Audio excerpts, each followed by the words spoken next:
मेरे प्यारे साथियों, आप कभी हज करने अगर गए होंगे या जाएंगे, अल्लाह ताला तौफीक दे, सऊदी अरब की सरजमीन पर आपके इंडिया का रुपया नहीं चलता है, वहाँ रियाल चलता है। बांग्लादेश से हमारे भाई आए हैं, वहाँ पे इंडिया का रुपया नहीं चलता, टका चलता है। आप कुवैत के अंदर चले जाए, वहाँ दीनार चलता है। दुबई के अंदर चले जाए, वहाँ दिरहम चलता है।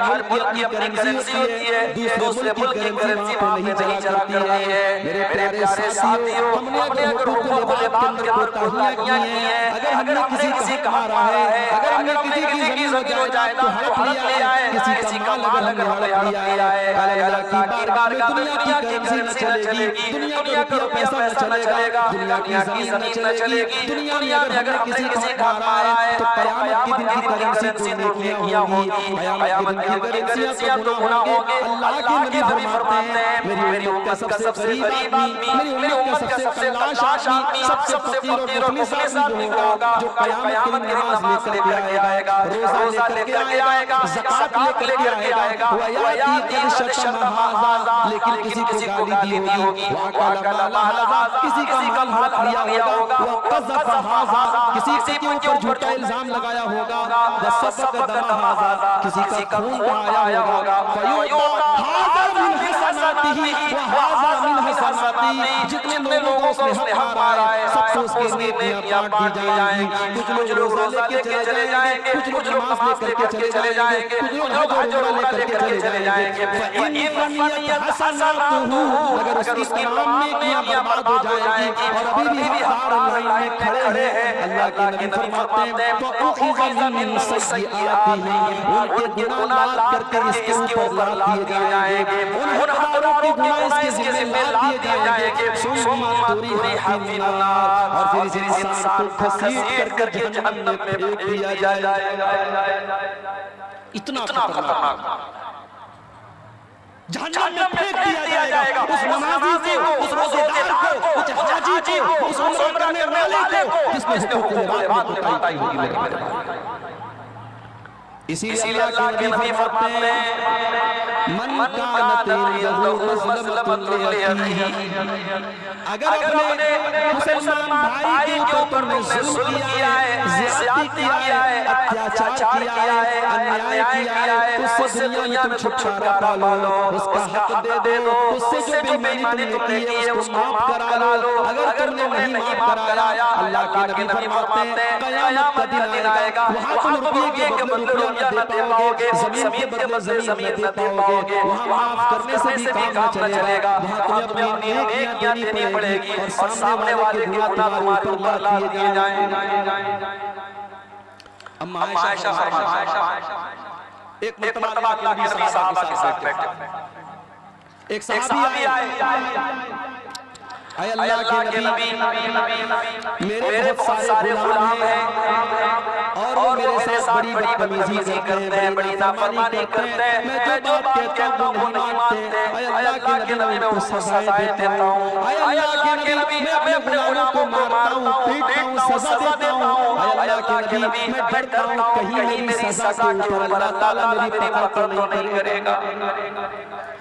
अल्लाह के नबी फरमाते हैं, मेरे सहाबी तुम्हारे गुलामों ने जितनी तुम्हारी नाफरमानी की है और तुमने जितनी सजा दी है, दोनों को अल्लाह ताला का न्याता जाएगा, दोनों को तौला जाएगा। अगर उनकी नाफरमानी तुम्हारी सजा से ज्यादा होगी तो अल्लाह ताला तुम्हें उसके बदले में कुछ नेकियां दे देगा, अल्लाह ताला का तुम्हारा फायदा हो जाएगा। लेकिन उनकी नाफरमानी के मुकाबले में अगर तुम्हारी सजा ज्यादा हो जाएगी, है मेरे सहाबी उनकी नेकियां तुम्हारे अकाउंट में, तुम्हारी नेकियां उनके अकाउंट में डाल दी जाएंगी, तुम्हारी नेकियां उनको दे दी जाएंगी अगर तुम्हारी सजा ज्यादा हो जाएगी।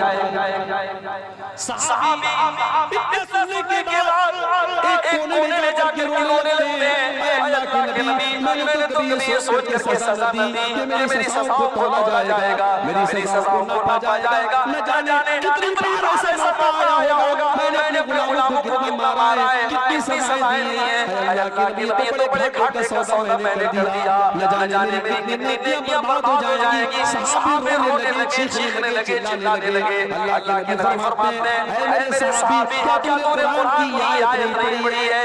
वनज़उल मवाज़ीन अल-क़िस्त लियौमिल क़ियामा, वनज़उल मवाज़ीन अल-क़िस्त लियौमिल क़ियामा। हम क़यामत के दिन इंसाफ का तराजू रखेंगे। अल्लाह ताला क़यामत के दिन इंसाफ का तराजू रखेगा। फ़इन काना मिस्क़ाल हब्बतिन मिन खरदलिन अतैना बिहा व कफ़ा बिना हासिबीन। अल्लाह फरमाता है, तुमने राई के दाने के बराबर भी अगर कोई गुनाह किया होगा, तुमने राई के दाने के बराबर भी अगर कोई नेकी की होगी, हमारे तराजू पर वो सामने आ जाएगी।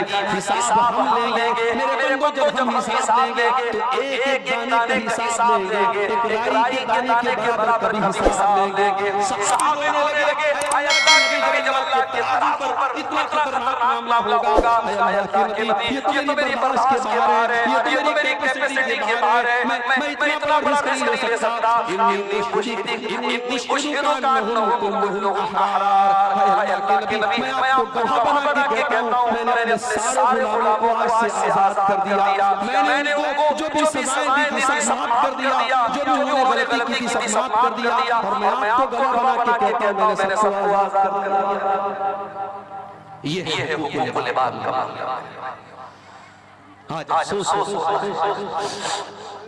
कचहरियों में चले जाओ, अदालतों में चले जाओ, भाई के खिलाफ केस लड़ा, बाप बेटे के खिलाफ केस लड़ा है, रिश्तेदार के खिलाफ केस लड़ा है। सबसे ज्यादा आपस में लड़ाई झगड़े हमारी मुसलमान कौम के अंदर आज हो रहे हैं। ये शर्म की बात है। हमें सबसे ज्यादा हुकूक लिबाद के मामले में बताना चाहिए। मेरे प्यारे भाइयों, अल्लाह की नबी गारंटी देते हैं इंसान को। आपने फरमाया, अना ज़ईम बिबैतिन फ़ी रज़िल जन्नह, मैं जन्नत के बीच में, मैं जन्नत के दरमियान में उस इंसान को मकान की गारंटी देता हूं। वो लोगों कटिहार में जमीन खरीदने वाले खुशनसीब अपने आप को मानते हैं, पूर्वी और अररिया में जमीन खरीदने वाले अपने आप को बड़े खुशनसीब मानते हैं।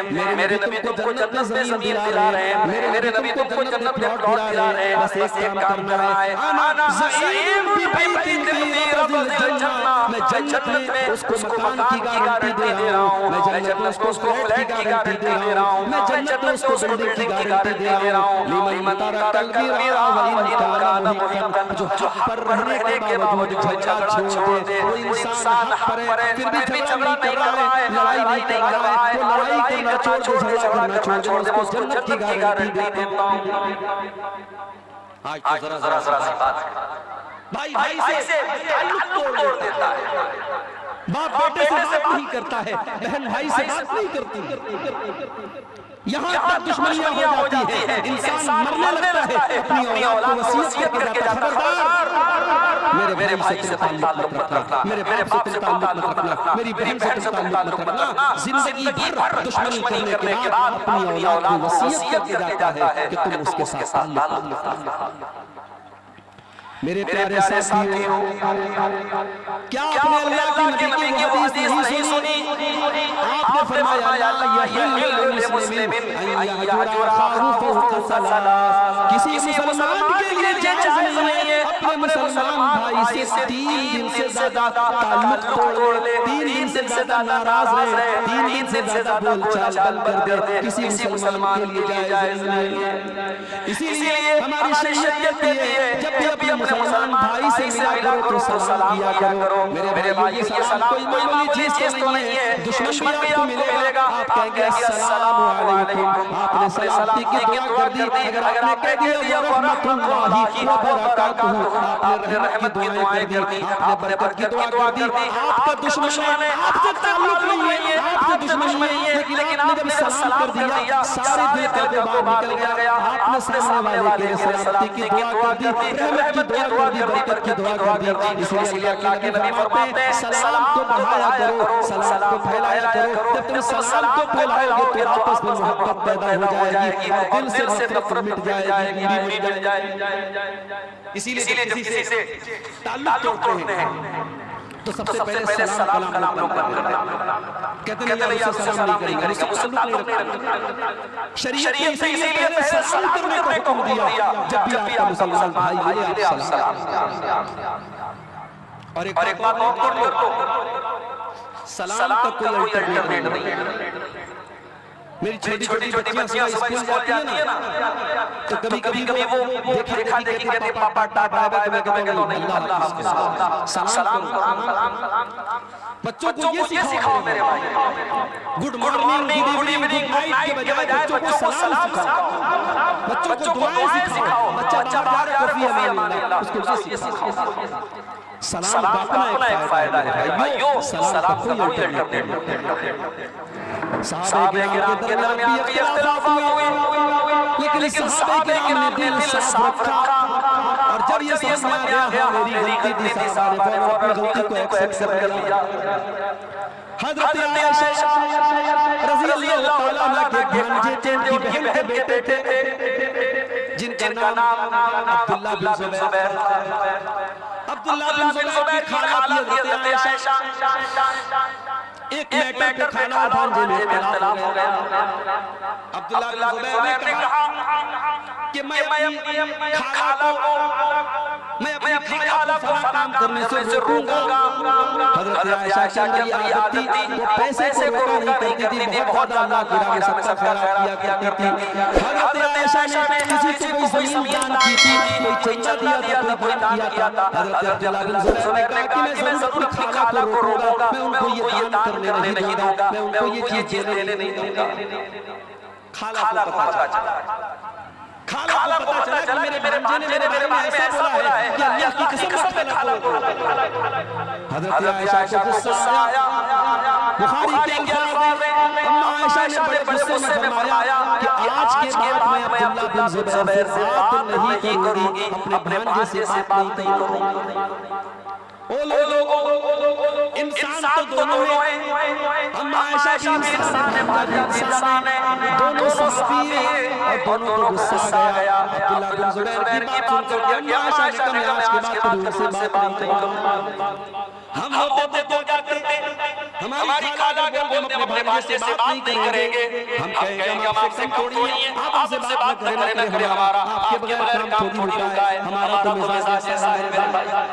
हमसे कोई दुश्मनी कर ले, हमसे कोई बातचीत कर ले, हमें कोई फर्क नहीं पड़ता। हम कहते तू शेर है, तू शेर है, हम तेरे ईंट का जवाब पत्थर से देंगे, लेकिन सहाबे किराम ऐसे नहीं थे मेरे भाई।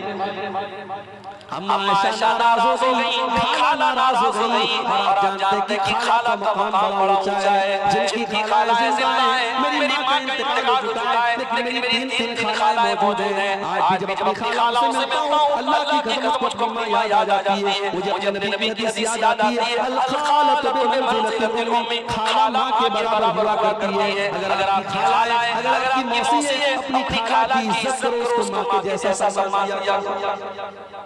खाला नाराज। अब्दुल्लाह बिन ज़ुबैर परेशान, खाला को कैसे मनाऊं, खाला तो बात करने को तैयार। अब्दुल्लाह बिन ज़ुबैर जानते थे कि हज़रत आयशा अल्लाह के प्यारे नबी से बहुत मोहब्बत किया करती थी, और नबी के इंतकाल के बाद जो नबी के रिश्तेदार थे, नबी के चाहने वाले थे, अम्मा आयशा उनसे भी बहुत ज़्यादा मोहब्बत किया करती थी।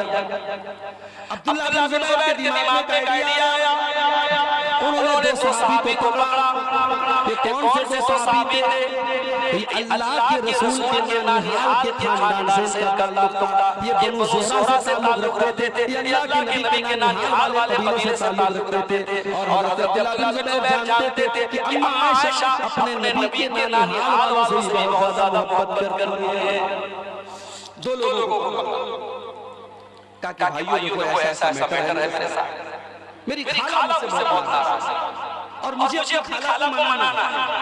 बस आपको एक काम ये करना है, मेरे साथ चलना है, और मैं जब अपनी खाला को मनाने लगूं तो आपको थोड़ा सा मेरा सपोर्ट। अब यहाँ एक मसला और समझ लो, जब दो लोगों के बीच में झगड़ा हो गया तो झगड़े को सुलझाने के लिए शरीयत ने बहुत उभारा।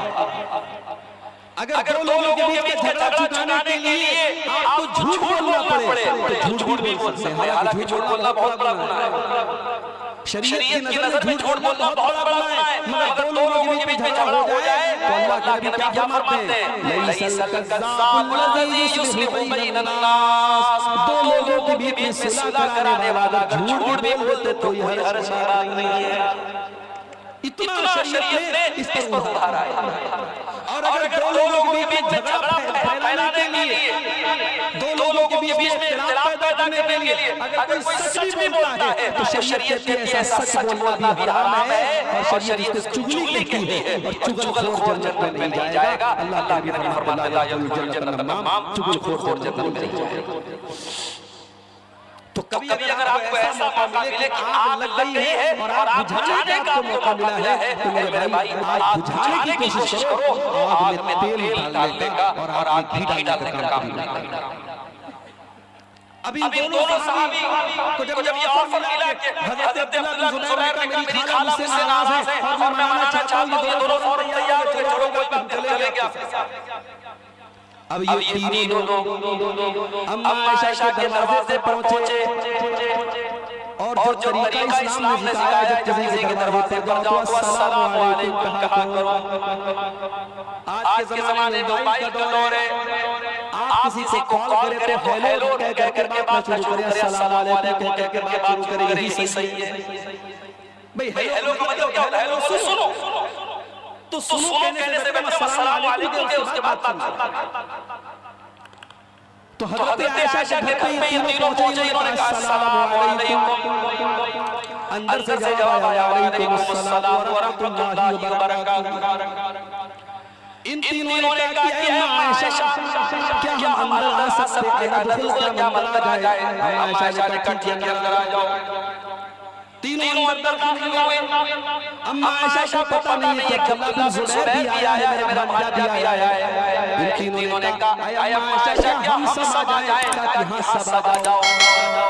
अंदर गए तो पर्दा लगा हुआ है।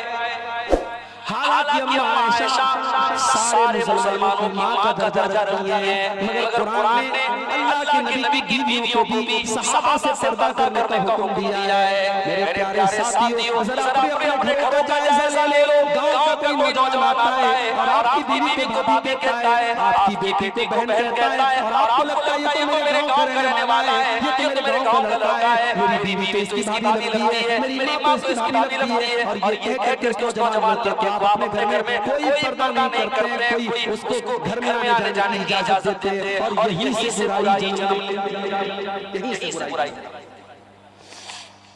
हमारे यहाँ क्या है साहब, भाभी मां के समान, भाभी को मायके जाना है, देवर छोड़ने जा रहा है। भाभी बाइक पर बैठी है, देवर को चिपक करके बैठी है, हराम है ये, गलत है, नाजायज है। भाभी आपकी मां नहीं है, होगी किसी कॉन्सेप्ट में, इस्लाम में नहीं है। भाभी को मां कह देने से मां नहीं हो जाती। इस्लाम बहुत सही इस्लाम है। इस्लाम तो यहाँ तक कहता है अगर किसी और ने किसी बच्चे को पाला है, पोसा है, वो भी उसकी मां नहीं, जब तक कि दूध नहीं पिलाती। दुनिया में मां जो होती है वो या तो वो मां होती है जिसने जन्म दिया है, या वो मां होती है जिसने दूध पिलाया है। आपकी मां कह देने से कोई मां थोड़ी हो जाए। हमारे देवर भाभी के बीच में बड़ा हंसी मजाक चलता है। भाभी को कोई फर्क नहीं पड़ता, उसका दुपट्टा सर पे है कि नहीं, सीने पर है कि नहीं, कैसा कपड़ा पहनी है, देवर के साथ हंसी मजाक कर रही है। यही से बुराई जन्म लेती है। अपने घर के बाहर पर्दा करना आसान है, घर के अंदर का पर्दा बड़ा मुश्किल। इस्लाम ये कहता है देवर के लिए भाभी, भाभी के लिए देवर मौत है, जीजा के लिए साली, साली के लिए जीजा मौत है। वो रिश्तेदार जिन रिश्तेदारों से शरीयत आपकी बेटी को कहती है पर्दा करना चाहिए, जब आपकी बेटियां जवान हो जाए, जब आपकी लड़कियां लड़कियां जवान हो जाएं, अपनी बेटियों को सिखाओ, बेटी जिस तरीके से तुझे गांव की औरतों से पर्दा करना है, तेरी खाला के लड़के से भी तुझको पर्दा करना है, तेरे मामू के लड़के से भी तुझको पर्दा करना है, तेरे चाचा के लड़के से भी तुझको पर्दा करना है। ये कजिन ब्रदर जो कहा जाता है, ये चाचा के लड़के, ये ताया के लड़के, ये मामा के लड़के, ये सब आपकी जवान बेटी के लिए गैर महरम है, उनसे निकाह हो सकता है, उनसे शादी हो सकती है, इसलिए उनसे पर्दा करना चाहिए। इसी कटिहार में आसमान के किसी जलसे में मैंने तकरीर की थी और मैंने बोल दिया इसको कि इस्लाम में बहन सिर्फ बेटी है, सगी बहन। बड़ा बवाल हुआ था उस वीडियो को आरएसएस वालों ने चला दिया फेसबुक पे। का देखो ये इस्लाम की हकीकत। इस्लाम में ये इंसानियत की कोई चीज नहीं, इस्लाम के अंदर बहन सिर्फ सगी बहन है। भाई तो लोगों के बीच में से आप बात निकाल के कुछ भी बयान कर सकते हैं।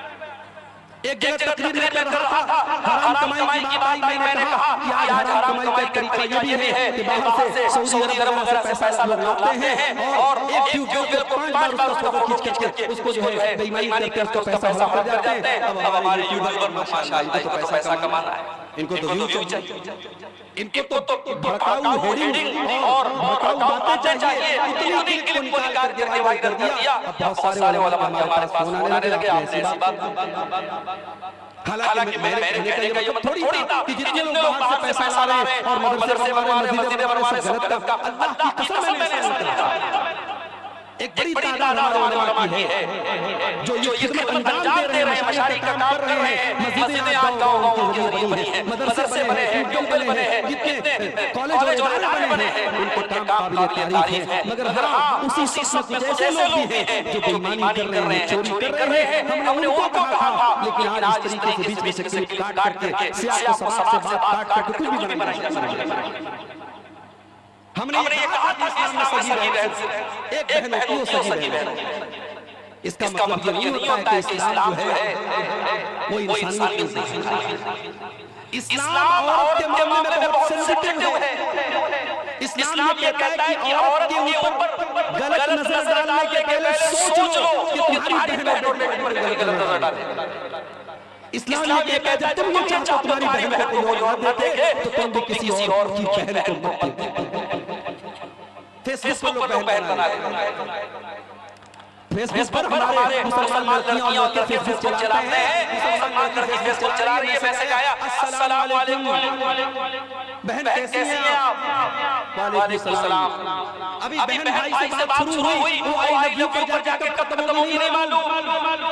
इसीलिए मैं कहता हूँ कि सोशल मीडिया आज बेहयाई और ज़नाकारी का बहुत बड़ा अड्डा बनता चला जा रहा है। और अक्सर हदीसों में मैं तकरीरों में हदीस भी पेश करता हूँ, अल्लाह के नबी ने फरमाया जब एक मर्द और एक औरत जब अकेले मिलते हैं तो तीसरा वहाँ शैतान होता है। अगर फेसबुक पर भी एक लड़का लड़की अकेले में बात कर रहे हैं, व्हाट्सएप पर लड़का लड़की अकेले में बात कर रहे हैं, तो तीसरा शैतान मौजूद है। चाहे वो लड़का बहुत मुत्तकी और परहेज़गार हो, वो लड़की बहुत बड़ी आलिमा हो, मदरसे में पढ़ने वाली एक लड़की हो, तब भी अगर एक लड़का और लड़की फेसबुक पर, व्हाट्सएप पर, इंस्टाग्राम पर, टेलीग्राम पर, किसी भी प्लेटफॉर्म पर अगर बात कर रहे हैं तो तीसरा शैतान वहाँ पर भी मौजूद है। इसलिए पर्दा बेटियां जवान को समझाओ कि सबसे बात नहीं करना है, सबके सामने बेपर्दा नहीं आना है। तुम्हारी खाला का लड़का, तुम्हारे चाचा का लड़का, तुम्हारे मामू का लड़का, ये गैर महरम तुम्हारे, हमारे लोग दोस्त हैं, हमारी बहन चाय लेके आती है, भाई के दोस्तों के सामने चाय लेकर। क्यों भाई? कहते हैं यार मेरी बहन है तो मेरे दोस्तों की, तेरे कहने से तेरे दोस्तों की बहन हो जाए। आपको मालूम नहीं है जिन दोस्तों को आप अपने घर में लाते हैं और आपकी जवान बहन उनको चाय पिलाती है, वो दोस्त आपस में जब जाते हैं तो कहते हैं यार फलाने की बहन तो माशाअल्लाह बड़ी खूबसूरत है, उस पर कमेंट बाजी होती है, आपका अंदाजा आपकी बहन है, दूसरों की वो बहन नहीं है। इसलिए बहन वाला मामला मत रखिए। आपके दोस्त आए तो घर में कोई ऐसा कमरा बनवाइए, घर में कोई ऐसी जगह बनवाइए जहां औरतों की एंट्री न हो और महरम और गैर महरम का फर्क है। ये तीनों साहबी जब पहुंचे, अम्मा आयशा ने कमरे में पर्दा लगाया हुआ था। कमरे के उस पार आयशा बैठी हुई है, इस पार ये तीनों लोग बैठे हुए हैं। जैसे ये तीनों लोग पहुंचे अब्दुल्लाह बिन ज़ुबैर पर्दे के उस पार जाते हैं और अपनी खाला के गले लगकर रोने लगते हैं और कहते हैं खाला जान मुझको माफ कर दीजिए, मुझे वो बात नहीं बोलनी चाहिए थी जो मैंने बोली है। गौर करो मेरे भाइयों, आज के दौर में कौन अपनी गलती को मानता है, लेकिन अब्दुल्लाह बिन ज़ुबैर ने अपनी गलती को माना। खाला जान माफ कर दीजिए, अपनी खाला के गले करके रोने लगे। खाला कहती नहीं मैंने बहुत बड़ी कसम खाई थी, मैं अपनी कसम को नहीं तोड़ूंगी, मैं तुझसे बात नहीं करूंगी। अम्मा आयशा ये बोलने लगी, इधर से तो सहाबा कहने लगे अम्मा आयशा आप तो नबी की बीवी नहीं है, आप तो नबी की बड़ी चहेती बीवी नहीं है, क्या आपने नबी का ये फरमान नहीं सुना, क्या आपने नबी की ये हदीस नहीं सुनी, ला यहिल्लु मुस्लिमिन अय्याजुरा खातु फसला। किसी मुसलमान के लिए जायज नहीं कि अपने मुसलमान भाई से 3 दिन से ज्यादा ताल्लुक तोड़ के रखे। अम्मा आयशा आपका भांजा है, आपकी बहन का बेटा है, चलो मान लिया उसने गलती कर दी, अब माफी मांगा, माफ कर दीजिए, अपने भांजे को माफ कर दीजिए, उससे बोलचाल शुरू कर दीजिए। वो दोनों अगर गैर मुस्लिम अगर पत्थर की मूर्ति के आगे सजदा करता है और जहन्नमी है, वो काफिर है, वो मुशरिक है, तो वही काम कब्र के सामने और मज़ार के सामने करने वाला मुसलमान मुवहिद कैसे हो सकता है और जन्नती कैसे हो सकता है। ये पहला हक है अल्लाह ने अपना बयान। वाबुदुल्लाह, अल्लाह की इबादत करो, वला तुशरिकू बिही शैअन, अल्लाह के साथ किसी को शरीक न करो। अल्लाह का निकाह किसी और को न दो। ये पेशानी झुके तो अल्लाह के आगे झुके, ये हाथ उठे तो अल्लाह के आगे उठे। अल्लाह के साथ कभी शिर्क न करना। दूसरी चीज वबिल वालिदैनि इहसाना, और अपने माता पिता के साथ, अपने माँ बाप के साथ तुम भलाई करते रहना।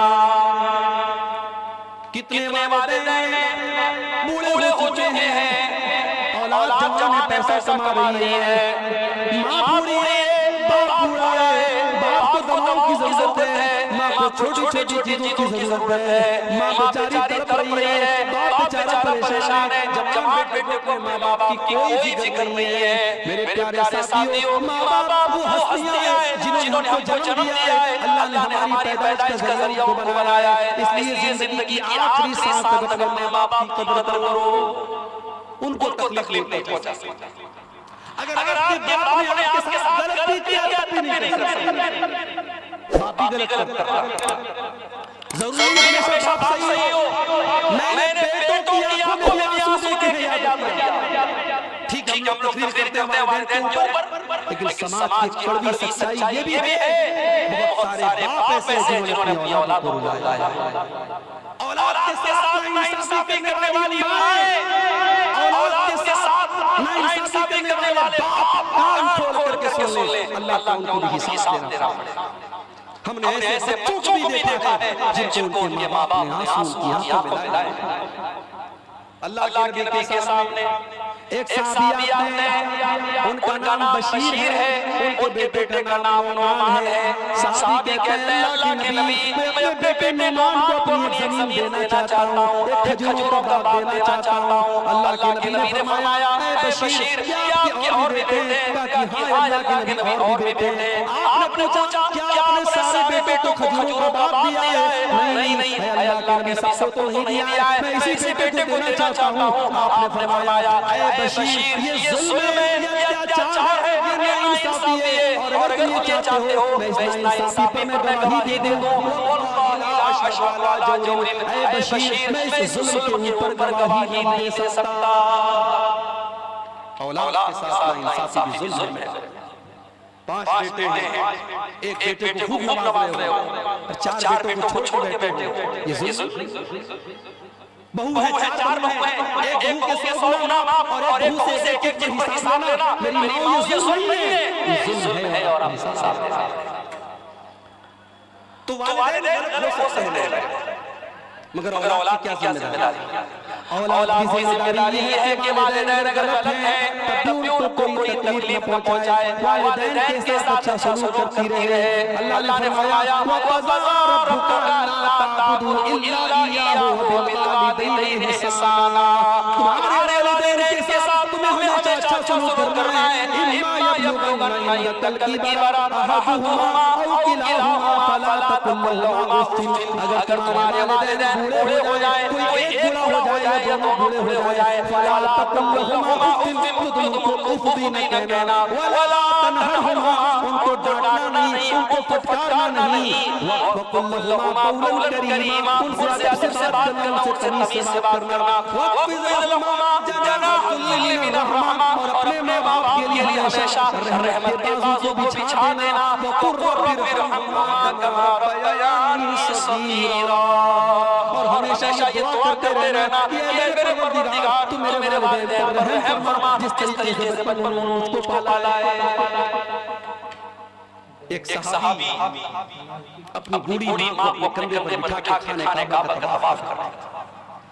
हज़रत उमर की नज़र पड़ी, सहाबी ने तवाफ कराने के बाद कहा कि अमीरुल मोमिनीन, आज मैंने अपनी माँ का हक अदा कर दिया। आज मैंने अपने कंधे पे बिठाकर अपनी माँ को उम्रा करा दिया, तवाफ करा दिया। आज मैंने अपनी माँ का हक अदा कर दिया।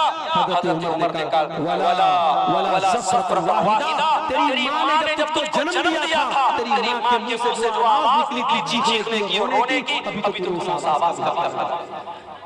माँ बाप का हक अदा नहीं कर सकते। माँ बाप क्या चीज है?